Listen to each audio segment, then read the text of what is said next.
बच्चों, जो CA intermediate में आपका कोस्टिंग का पेपर है, ये वैसे तो ये आपके लिए नया सब्जेक्ट है, लेकिन ये बहुत हाई स्कोरिंग है।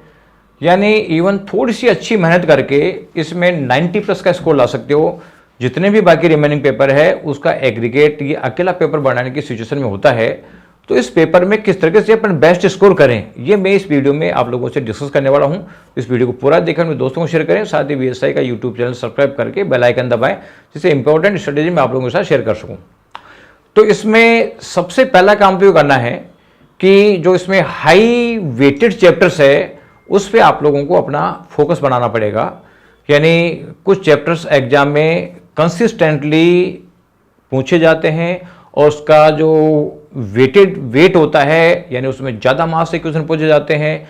यानी ऐसे चैप्टर्स को अगर आपने स्ट्रॉन्ग कर लिया तो आप ये मान लीजिए कि आप बहुत अच्छा स्कोर करने के पोजीशन में आ जाओगे। तो आप ये देखो कौन कौन से चैप्टर है जिसका वेटेज काफ़ी ज़्यादा है और इजी है और ज़्यादा बार पूछा जाता है। ऐसे चैप्टर्स को तो है बिल्कुल ढंग से आप लोग स्ट्रॉन्ग कर लो, जिससे कि आपका जो कोस्टिंग का जो प्रेशर है, ये प्रेशर आपका काफ़ी कम हो जाएगा। दूसरा है कि जो कोस्टिंग के जो बेसिक कंसेप्ट्स है उनको आप इग्नोर मत करो, क्योंकि बेसिक कंसेप्ट क्लियर होना बहुत जरूरी है। ये बेसिक कंसेप्ट आपको हर चैप्टर में काम आएंगे।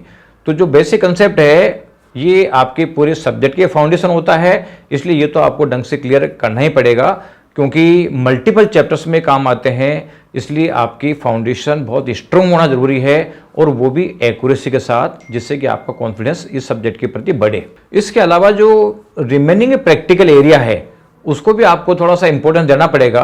यानी छोटे टॉपिक्स भी ओवरऑल स्कोर में काफ़ी कंट्रीब्यूशन देते हैं। इन्हें स्किप करना एक तरीके से फाइनल स्कोर को कम करना होता है। इसलिए बैलेंस प्रिपरेशन करो, क्योंकि अगर बैलेंस प्रिपरेशन नहीं करी तो ये आपको रिग्रेट देगी। इसलिए प्रिपरेशन बहुत बैलेंस होना चाहिए। इसके अलावा आपको जो एग्जाम में 15 मिनट का रीडिंग टाइम मिलता है, इसका भी आपको स्मार्ट यूज करना होगा। सबसे पहले सारे क्वेश्चंस को शांति से आप रीड करो। जो क्वेश्चन फैमिलियर लगते हैं उन्हें पहले सोल्व करना है। इससे आपका कॉन्फिडेंस बिल्ट होता है और पैनिक भी कम होता है, क्योंकि जैसे जैसे आपको लगता है कि पासिंग की तरफ बढ़ते जा रहे हैं वैसे वैसे प्रेशर कम होता जाता है, और उसके बाद जो टफ क्वेश्चन है वो भी इजीली होने की पोजीशन में आ जाते हैं। इसके अलावा जो डिफिकल्ट क्वेश्चंस हैं उसको शांत माइंड से आपको हैंडल करना होगा।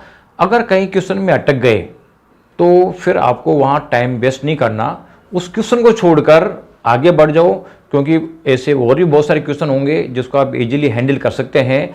और बाद में अगर आपको टाइम मिल जाता है तो जो छूटा हुआ क्वेश्चन है उसको आप बाद में हैंडल कर सकते हैं, तो वो थोड़ा सा आप लोगों के लिए ईजी हो जाएगा। और जो वर्किंग नोट्स है और फाइनल रिव्यू को लाइटली मत लो।